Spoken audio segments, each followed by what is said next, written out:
Hello friends, നമ്മൾ ഉണ്ടാക്കാൻ പോകുന്നത് ഫിഷ് നിർവാണ ഷെഫ്ലയുടെ സ്പെഷ്യൽ മീൻ കറിയാണിത്.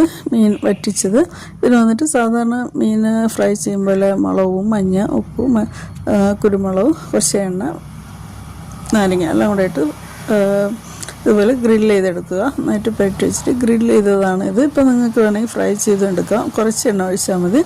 എന്നിട്ട് ആദ്യത്തെ കട്ടിപ്പാലാണ് ഇതിൽ ഒഴിക്കേണ്ടത്. എത്ര പാൽ കട്ടിയായിട്ട് എടുക്കാൻ പറ്റുമോ അതുപോലെ ഒഴിക്കുക. ഒരു പാനിൽ ഇല വെച്ച് പാനിലോ ചട്ടിയിലോ ആണ് ചെയ്യേണ്ടത്.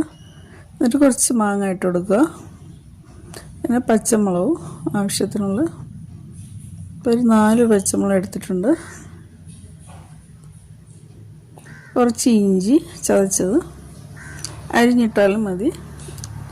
ആവശ്യത്തിനുള്ള കരിവേപ്പിലേക്ക് കുറച്ച് കൂടുതലായിട്ട് ഇടാം. കുരുമുളകും കുറച്ച് ഉപ്പിടുക. പിന്നെ ഒരു നുള്ളു തേങ്ങയും കൂടെ ഇട്ടെടുക്കുക കുറച്ച്. എന്നിട്ട് നന്നായിട്ട് വറ്റിച്ചെടുക്കുക. ആ പാൽ നന്നായിട്ട് കുറുകി വരുന്നത് വരെ വറ്റിക്കുക. ഒരു സമയം അടച്ച് വെച്ചാണ് വേവിക്കേണ്ടത്. ഇതിപ്പം അപ്പം, ഇടിയപ്പം, പൊറോട്ട ഏത് പലഹാരത്തിൻ്റെ കൂടെ കഴിക്കാനാണ് കുറച്ചുകൂടെ ടേസ്റ്റ്. എന്നാലും ചോറിൻ്റെ കൂടെ കഴിച്ച് നോക്കിയപ്പോഴും കൊള്ളായിരുന്നു. ഇഷ്ടപ്പെടുന്നവരൊന്ന് ട്രൈ ചെയ്ത് നോക്കൂ.